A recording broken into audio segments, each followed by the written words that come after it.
Greetings, duelists, and welcome to another video. So today's topic involves the current TCG format, the one we are currently in at the time of this recording in December of 2025, which kind of started in September of 2025. I don't want to count the Forbidden Limited list that occurred on October 27th, because that was not much of a ban list. That was more of like a quality of life change to the current format that we were under.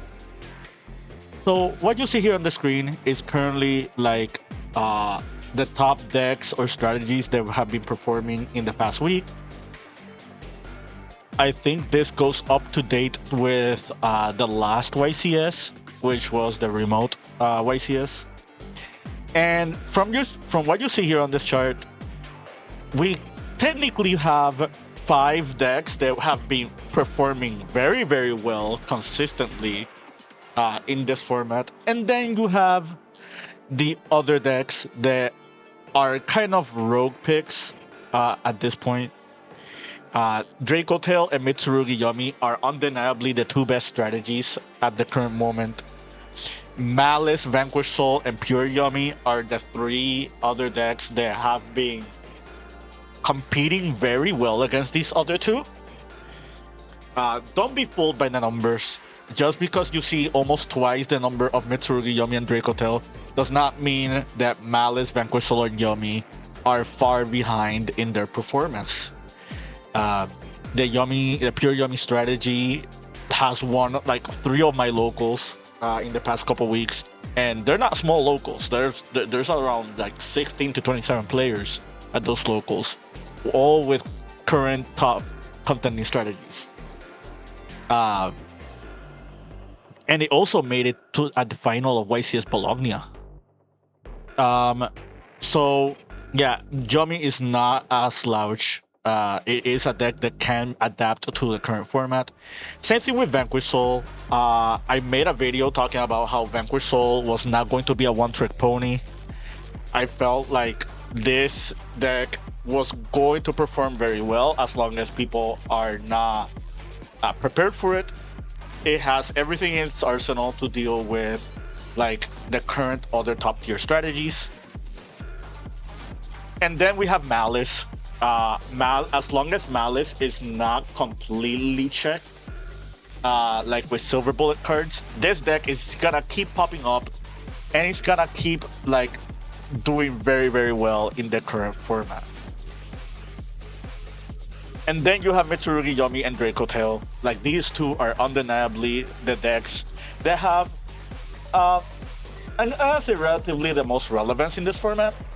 Mitsurugi Yomi is currently the deck with the highest ceiling, at least the most combo potential, while Draco Tail is that mid-rangey deck that is doing very well because a lot of non-engine that you kind of need to play for the high ceiling decks does not really hurt it that much, and it's a deck that can play as good amount of non-engine as the other 4 high contending decks. Yomi can play more non-engine than Draco Tail, but Draco Tail has a naturally good Yomi matchup, so that already puts it over the edge. And then you have the branded engine, which we'll talk about that a little bit later. So there are a lot of mixed opinions on this format. Some people are kind of bored of it. Some people feel like it is a little bit stale. To this day, because I've been seeing a lot of like YouTubers like react to this current format and talk about like things that are happening to this format, I am someone who likes to draw parallels with past formats similar to this one, and this format kind of reminds me of something that not a lot of people have brought up. This format kind of reminds me of TOS format back in 2019. For those who don't know what TOS format is, this format kind of started in 2018 with the release of Sky Striker as a strategy in dual saviors, uh, or dark saviors rather, and then it proceeded with Soul Fusion later in 2019, which released new support for the Thunder Dragon strategy as well as the Orcust strategy. And then on, I think it was earlier that same year. This was all 2018. In early 2019, we got Salamangreat structure deck, and that structure deck was pretty much one of the best structure decks we had at its time. You can draw parallels to like what is happening with the current branded structure deck, where it's just a really cohesive strategy that can do very well in the format. These 4 decks were really strong back in that era, and they were meta contenders for a very long time. A lot of people really liked that format because it was pretty much a triangle format, or you can say, or I guess you can call it a square format between all these strategies. There were no strategies that were better than these 6 decks. We did have a lot of rogue decks that were performing fairly well, but in comparison to the other really big name decks, these strategies were a little bit behind. Also, another parallel that I kind of want to draw with the current format, some of these older roguish decks were really degenerate. Like Pendulum Magicians had like 2 to 3 different FTKs. The Danger Lunalight Orcust deck was known for playing Azathoth, which was like one of the best XYZ monsters back in its time. That card was as scary as like something like the Canine Ripper, which is something a lot of people don't want in the current TCG format at the moment. You had Altergeist, which was a really good rogue deck back then. This deck was also known for degeneracy, like stuff like Secret Village of the Spellcasters was played in this deck. Magical Musketeer, this deck was not really super meta relevant, but it was really popular, which is kind of funny to bring up because this is one of the better decks that can play the Fiendsmith engine, and we do have confirmation of more support for this strategy in 2026. But yeah, Maliss was pretty much the Dragon Link of its day. Like, if you look at the play style and how Dragon Link it performs their strategy and their combos, this was basically just Maliss, but in 2019. So, yeah, like, if you look at the format, it was pretty much TOS format 2.0. This is basically TOS format. You even have Sky Striker that is relevant. It's also kind of funny how Lunalight is relevant in our current format, while Lunalight was also a very dangerous threat back in TOS format, even though the Lunalight strategy was played in an entirely different way. It's also very funny how both the older Lunalight strategy and the current one are both weak to Artifact Lancia. Same thing with Dragon Link. Another deck that was weak to Lancia. That's why I kind of draw the parallels to Maliss. But yeah, TOS format is something that happened for a very long time. A lot of players got bored of it real quick after a while, because this format did last a very long time. It lasted almost an entire year. Which is kind of reminiscent to what's going on here, because yeah, our current TCG format, all these strategies, they're not bad strategies, they're not unwelcome strategies, but there are strategies that you kind of look at it at the current moment and say, we kind of want to see something different, right? TOS format was a little bit different because we had way more strategies that were more relevant. Although you can pretty much make the argument that the insect deck and the paleo deck and the danger Gramaju deck and the dinosaur deck were on like other categories. Same thing with Earth Machine. Speaking of Earth Machine, we have new support for them coming in 2026. So yeah, keep an eye on that deck. And if you really like a strategy like that one, I think Earth Machine might become a meta contender in 2026. It might even become tier 1. If you know, you know. So let's look at what happened after what happened to the collapse of TOS format, because something really big needed to happen for TOS format to like fall off. This is the Forbidden Limited list that happened on January 20. If you look at the date of this video being recorded, we are in December 15. So we're shy over a month away from the date where this Forbidden list has occurred. I have a feeling that we're going to get our TCG list most likely sooner than this. But let's talk about the hits, right? Orcust Harporer, Colossus, and Mirage Stalio and Engage, all forbidden. We also have for Electromite forbidden, which that pretty much became the death sentence for Pendulum decks. Pendulum stopped being relevant right after that hit on January 20. You also got All Outer Entity Azathoth and Tempest Magician out of the game, which kind of tells you that, you know, we were having FTKs and we were having all these degenerate non-games since long ago. And I want to give a reminder to everyone. We had no Maxi in this format. Like, in comparison to now that we have Mosh armies, like this format had no real draw hand traps. We did have Nibiru, we did have Dark Ruler no more, we did have a few other cards. Those cards actually came out in this year, in 2019, like the back on TOS format. But those were like pretty much the strongest hand traps. We did have Droll, and we did have like Droll was very relevant. Imperm was a card that was played in a lot of strategies back then.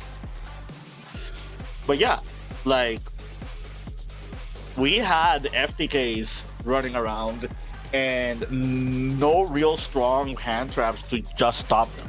Appaloosa was also very popular and was played in a bunch of strategies, including the Pendulum deck. So, you know, you can make the argument that TOS format was as degenerate as our current format. So yeah, looking at the hits, they did really heavy hits on all the meta strategies. Like, they even hit hard like a bunch of other cards. Like, they went really hard after Pendulum. Like, not only Electromite gone, but Servant of Endymion limited, Into the Void limited. Danger Nessie was limited for a really good reasons. Like Dangers were really strong back then. Now at the current format that we're in, like Dangers have been pretty much power crept. Perulia and Droll and Lockbird are just two really strong cards against that strategy. And like what Dangers have done for them back in 2018 and 2019 is not at the same level as what they do for us now in 2025. But yeah, like this was a really big list. It pretty much catapulted TOS format out of contention. And like, whether or not you agree with what I'm saying, I think this format pretty much feels like TOS format 2.0. Now, I kind of want to talk about the future of our current format. This is what's going on at the current OCG format. As you can see, Yummy and Maliss and Dracotail are still relevant strategies. Vanquish Soul, Sky Striker, and Mitsurugi are actually contending fairly well. But you have other like outliers, right? Radiant Typhoon became a way better strategy after the release of Burst Protocol. And the Dracotail you see in the OCG is not the Dracotail you know today. It is another form of Dracotail that is very minimalistic with the Dracotail monsters, and it's more focused on the Magistus and Branded engine of the deck. This is coming for us in Burst Protocol. And no matter what happens with the current format that we have right now, and however Konami addresses the next Forbidden and Limited list, unless they do something drastically major that stops this next engine from being played, you are going to see this deck in 2026. Like, this deck or a hybrid of this deck, some version of it, is going to be in our format. Like, the current TCG format is not ready for a strategy like this one. You also have Radiant Typhoon, which is another really strong contender. We will talk about Radiant Typhoon in another video. This is how Yummy currently looks in the TCG. This also have a few adaptations to for our next Forbidden Limited list. The only really big outlier is the Herald of the Arclight, which, if they take this away from us in the TCG, you can see this current version of the Yummy deck not being as popular. But this deck has been performing very well. This deck can play a good amount of non-engine. It is playing a combination of breakers and hand traps. Tatsunoko into Cupid Pitch is a strategy that the current TCG has not adapted to yet. I think it's mainly due to the fact that we don't have Burrow Load Savage Dragon. But who knows? Maybe this is something that might happen in future list. I don't want to talk about Maliss too much. Like, you already know how this deck rolls around these days. Kind of interesting that they are playing the Soul guy, and they're playing Terahertz in their list. I don't know why Terahertz is more relevant now than before with Maliss, but who knows? Because we haven't seen Terahertz in a long time, at least in the TCG.